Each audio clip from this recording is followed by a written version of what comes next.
Top 5 Modern Conveniences That Met with Sick Resistance. Number 1. Vaccinations were, well, vaccines.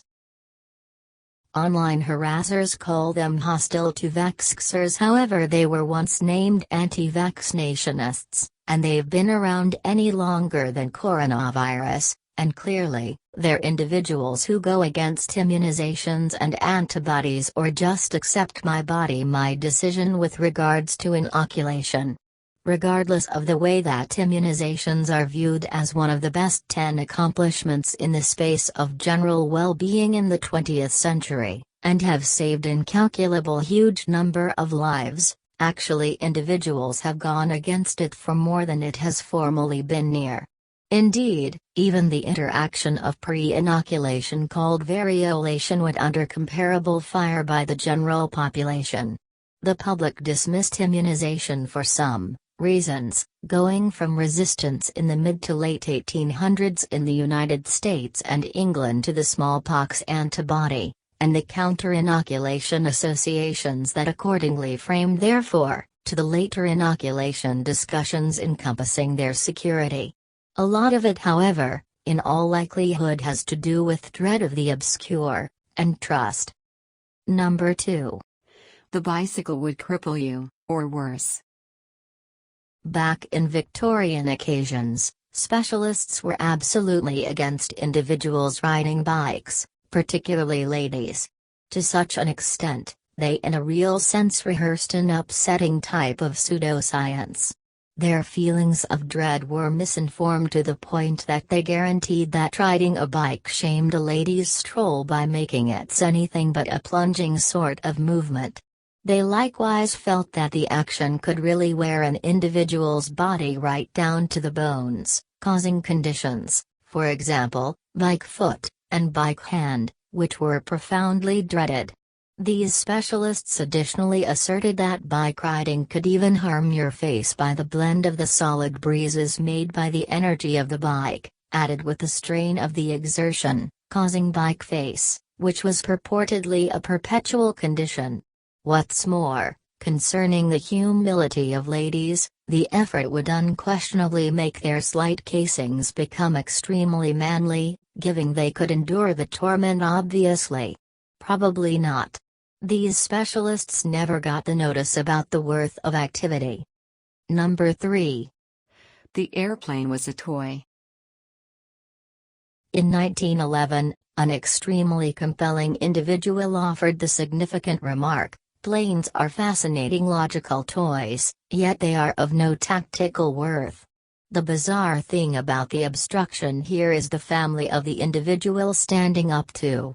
I mean the way that a French general, who was likewise an Allied authority during World War I, would say something so innocent appears incredible.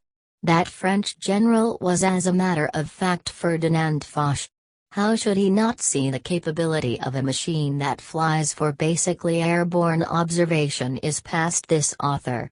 The Wright brothers had effectively been standing out as truly newsworthy with fruitful trips for a very long time, and just a short time after he offered this expression, a Curtiss seaplane made the primary fruitful Atlantic intersection from Newfoundland to Portugal. I surmise the general never got the reminder. Number 4. The laptop would die. PCs are dead, or will die, could have been a feature in the New York Times back around 1985.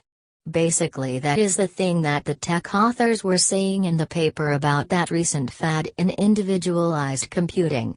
Frequently, the individuals who expound on new innovation never get the reminder, and don't see which bearing it could be going, on the grounds that as indicated by the tech specialists of the time, at the Times, PCs would ultimately fail miserably. A few reasons. One was they'd be too costly to even think about building, and the different was that no one would need a versatile PC in any case.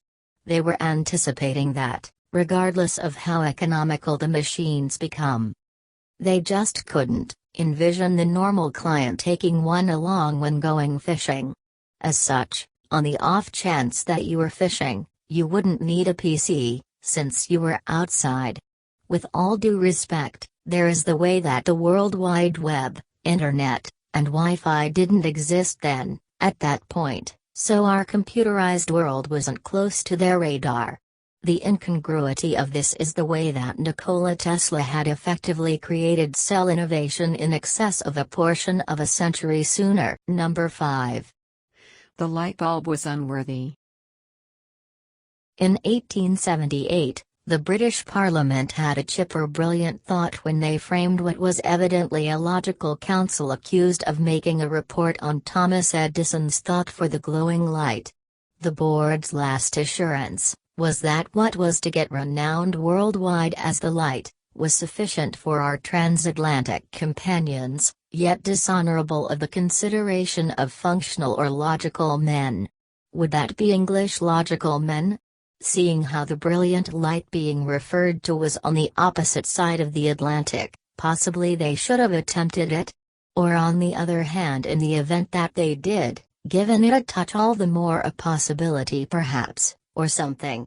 Then, at that point potentially the British could have seen the future in fairly a superior light.